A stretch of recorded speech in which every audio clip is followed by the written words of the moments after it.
അലൈക്കും dear students. അപ്പോൾ നമ്മൾ മെറ്റേണിറ്റി എന്ന് പറഞ്ഞ ചാപ്റ്ററും അതിൻ്റെ ആക്ടിവിറ്റീസും നോക്കിയിട്ടുണ്ട്.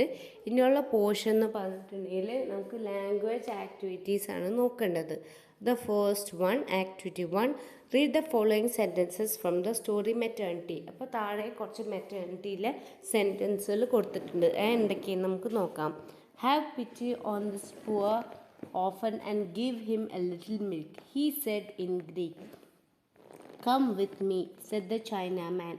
Come in then, don't be afraid, said the Chinaman. What do you notice about the sentences given within quotes? അപ്പോൾ ഇതിൻ്റെ പ്രത്യേകതകൾ നിങ്ങൾ നോട്ടീസ് ചെയ്ത കാര്യങ്ങൾ എന്തൊക്കെയെന്നാണ് ചോദിച്ചേക്കുന്നത്. അപ്പോൾ right your findings here. The first one is given to you. They begin with verbs. ഈ സെൻറ്റൻസിൽ നോട്ട് ചെയ്തിട്ടുണ്ടെങ്കിൽ മനസ്സിലാവും ഇതിൽ സബ്ജക്ട്സ് മിസ്സിംഗ് ആണ്. ഡയറക്റ്റായിട്ട് വേർബ് വെച്ചാണ് തുടങ്ങുന്നത്. അതാണ് ഫസ്റ്റ് പോയിന്റ്. നെക്സ്റ്റ് എന്താണ്? Words spoken by various speakers. ഇതിൽ പറയുന്നത് ഓരോ ആൾക്കാർ വേർഡ്സ് പറയുന്ന ഡയലോഗുകളാണ് ഇതിലുള്ളത്, അല്ലാണ്ട് ഒരു സെൻറ്റൻസ് മാത്രമല്ല, ഒരു ഡയലോഗാണ് ഇതിൽ കൊടുത്തേക്കുന്നത്. Third one, the actual words are enclosed in quotation marks. Dialogue ആയതുകൊണ്ട് തന്നെ ഡബിൾ ഇൻവേർട്ടഡ് കോമ അല്ലെങ്കിൽ കൊട്ടേഷൻ മാർക്സിലാണ് ഇത് പറഞ്ഞിട്ടുള്ളത്. ഇനി നെക്സ്റ്റ് പേജിൽ നമ്മൾ നോക്കുകയാണെങ്കിൽ ലുക്ക് അറ്റ് ദ പിക്ചർ. ഈ പിക്ചറിൽ കുറച്ച് സെൻറ്റൻസുകൾ നിങ്ങൾക്ക് നോട്ട് ചെയ്യാൻ പറ്റും. Pick out sentences from the picture to match the functions in column A and note them down in column B. അപ്പോൾ കോളം എയിൽ ഫങ്ഷൻസും കോളം ബിയിൽ അതിനാവശ്യമുള്ള സെൻറ്റൻസുകളാണ് നമ്മൾ എഴുതേണ്ടത്. The first one, warning. എന്താണ് വാണിംഗ് കൊടുത്തേക്കുന്നത്? Take care or else you will fall down. ഇനി അഡ്വൈസ് ചെയ്താ look at the notice board. Request, please keep this umbrella with you. Order, don't smoke here. Instruction, പിന്നെ ഡയറക്ഷനും.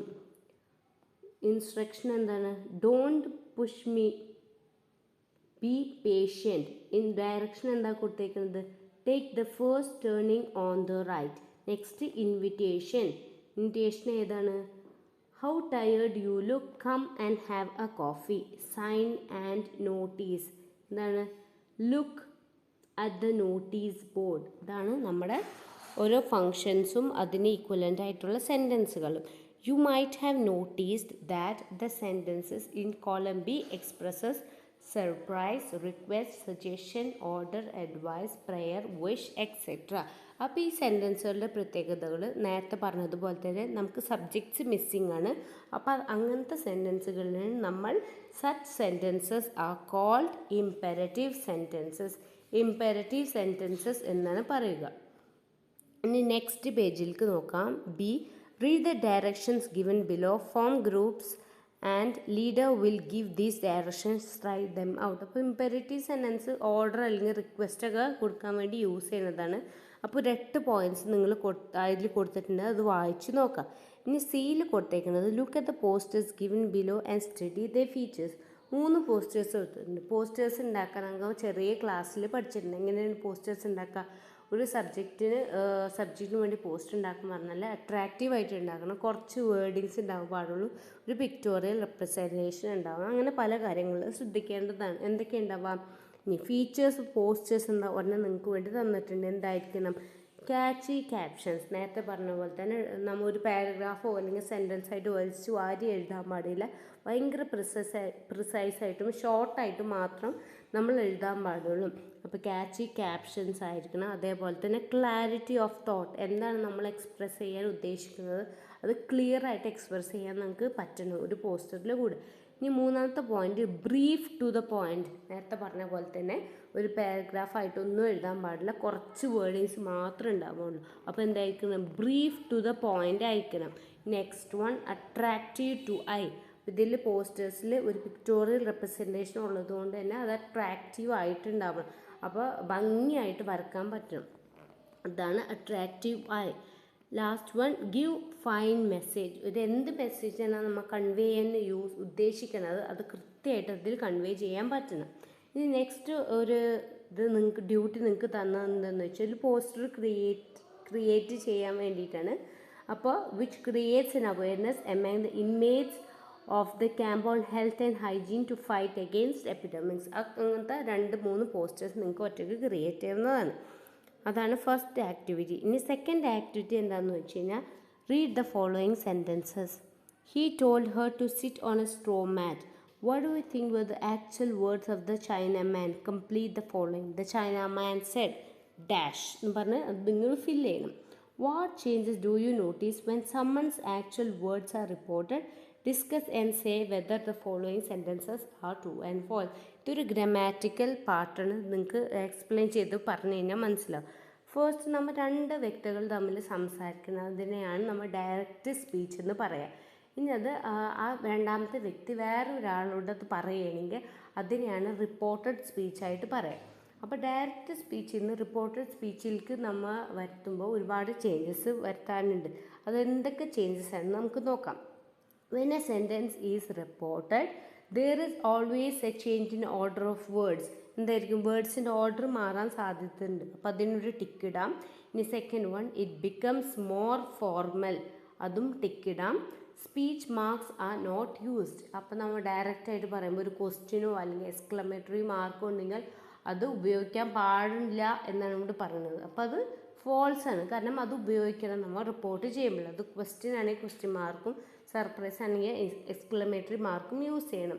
അതേപോലെ തന്നെ the meaning changes totally. അപ്പോൾ അത് എന്തായിരിക്കും? False ആയിരിക്കും. Meaning മാറാൻ സാധ്യതയില്ല. മീനിങ് മാറാണ്ട് നമ്മൾ റിപ്പോർട്ട് ചെയ്യണം. ഇനി next one, the imperative mood change into infinitive. Imperative sentence അഥവാ സബ്ജക്ട്സ് ഇല്ലാത്ത സെൻറ്റൻസ് ആണെങ്കിൽ റിപ്പോർട്ട് ചെയ്യുമ്പോൾ ടു എന്ന് യൂസ് ചെയ്യേണ്ടി വരും. ഇനി next one, there is no change in pronouns. അതും തെറ്റാണ്. പ്രോണൗൺസിന് ചേഞ്ചസ് ഉണ്ടാവില്ല എന്നാണ് ഇവിടെ പറയുന്നത്. പ്രോണൗൺസിന് ചേഞ്ചസ് ഉണ്ടാവാൻ സാധ്യതയുണ്ട്. when the exact words of the speaker are used, they are in direct word, direct speech. അപ്പോൾ exact words inverted double inverted കോമയിലാണ് എഴുതണമെങ്കിൽ അത് ഡയറക്റ്റ് സ്പീച്ചും വെൻ ദേ ആർ റിപ്പോർട്ടഡ്, അത് നമ്മൾ അടുത്ത ആൾക്ക് നെക്സ്റ്റ് ആൾക്കാണ് അത് കൈമാറണമെങ്കിൽ they are in direct speech അല്ലെങ്കിൽ റിപ്പോർട്ടഡ് സ്പീച്ച് എന്നാണ് പറയുക. പിന്നെ നെക്സ്റ്റ് പേജ് ശ്രദ്ധിക്കുകയും മനസ്സിലാവും. Look at the picture and report what the teacher tells the students. അപ്പോൾ ടീച്ചർ കുട്ടികളോട് കുറച്ച് ഇൻസ്ട്രക്ഷൻസ് പറയണത് നിങ്ങൾ റിപ്പോർട്ട് ചെയ്യാൻ പറഞ്ഞേക്കാണ്. അപ്പോൾ first one, Venu open your text book and turn to page number 18. അത് ഡയറക്റ്റായിട്ട് വേണുവിനോട് പറയണത്. നമ്മൾ റിപ്പോർട്ട് ചെയ്യുമ്പോൾ എന്ത് എഴുതേണ്ടി വരും? The teacher asked Venu to open his text book and turn to page number 18. Second one, Suman stand up straight.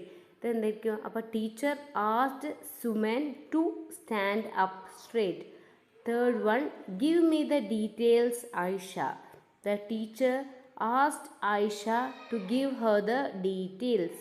Next one, don't shout. അതെന്താണ്? Imperative sentence ആണ്, അതിന് സബ്ജക്റ്റ് ഇല്ല. അപ്പോൾ ടീച്ചർ എന്താ പറയുക? അല്ല, അത് നമ്മൾ റിപ്പോർട്ട് ചെയ്യുമ്പോൾ എന്താ പറയുന്നത്? Teacher asked students not to shout. അപ്പോൾ സബ്ജക്റ്റ് ഹിഡൻ ആണ്, നമ്മൾ മനസ്സിലാക്കണം എന്നിട്ട് പറയണം. അത് നമ്മൾ മലയാളത്തിൽ കൺവേർട്ട് ചെയ്തിട്ടായാലും പറയാം. ഇനി fifth one, speak aloud Mary. Teacher asked Mary to speak aloud. അപ്പോൾ ഇതൊക്കെ നിങ്ങൾ ശ്രദ്ധിക്കേണ്ടത്. അപ്പോൾ ഇത് നിങ്ങൾക്ക് റിപ്പോർട്ടറായിട്ട് കൺവേർട്ട് ചെയ്തിട്ട് എഴുതാം. ഇനി next one, now try to report the following. അപ്പോൾ ഡയറക്റ്റ് സ്പീച്ച് കൊടുത്തിട്ടുണ്ട്, ഇൻഡയറക്റ്റഡ് അല്ലെങ്കിൽ റിപ്പോർട്ടഡ് സ്പീച്ച് നിങ്ങളോട് എഴുതാനാണ് പറഞ്ഞേക്കുന്നത്. The first one, Mikhali said I cannot go for the work. അപ്പോൾ അതിൻ്റെ റിപ്പോർട്ടഡ് സ്പീച്ച് എന്തായിരിക്കാം? Mikhali said that he could not go for work. അപ്പോൾ പ്രസൻറ്റ് ടെൻസ് ആണെങ്കിൽ നമ്മളത് പാസ്റ്റ് ടെൻസ് ആയിട്ട് കൺവേർട്ട് ചെയ്തിട്ട് വേണം റിപ്പോർട്ട് ചെയ്യാൻ. ആ എന്തൊക്കെ ട്രാൻസ്ഫോർമേഷൻസ് ചേഞ്ചുകൾ ഉണ്ടാവും എന്നുള്ളത് നിങ്ങൾക്ക് പിക്ടോറിയൽ അല്ലെങ്കിൽ ഇമേജ് ആയിട്ട് ഞാൻ നിങ്ങൾക്ക് അയച്ചു തരാം. Next one, the second one, an Anatolian said to Mikhali, there is a nursing mother in the camp. അപ്പോൾ എന്തായിരിക്കും അത് റിപ്പോർട്ടറായിട്ട് വരാം? an Anatolian said to Mikhali that there was a nursing mother in the camp. എന്താ പറഞ്ഞത്? Present tense past tense ആയിട്ട് report ചെയ്യണം. ഈ third one, the Chinaman said my wife will feed this baby. അപ്പോൾ അത് റിപ്പോർട്ട് ചെയ്യുമ്പോൾ എന്തായിരിക്കും? the Chinaman said my wife will എന്നുള്ളത് വുഡ് ഫീഡ് ദിസ് അല്ല ദാറ്റ് ബേബി. അപ്പോൾ നിങ്ങൾ ശ്രദ്ധിക്കേണ്ട കുറച്ച് ട്രാൻസ്ഫോർമേഷൻസ് ഉണ്ട്. അത് നിങ്ങൾക്ക് ഞാൻ ക്ലാസ്സിൽ ഇത് നിങ്ങളോട് ഡിസ്കസ് ചെയ്യാം. Next one, do you find it difficult to report? How is the reporting of the imperative sentence different from that of the declarative sentence? അപ്പോൾ റിപ്പോർട്ട് ചെയ്യുമ്പോൾ എന്തൊക്കെ വ്യത്യാസങ്ങളാണ് വരുന്നതെന്നാണ് നിങ്ങൾക്ക് മനസ്സിലായതെന്നാണ് ചോദിച്ചേക്കുന്നത്. നിങ്ങളുടെ ഒപ്പീനിയൻ എഴുതാനാണ്.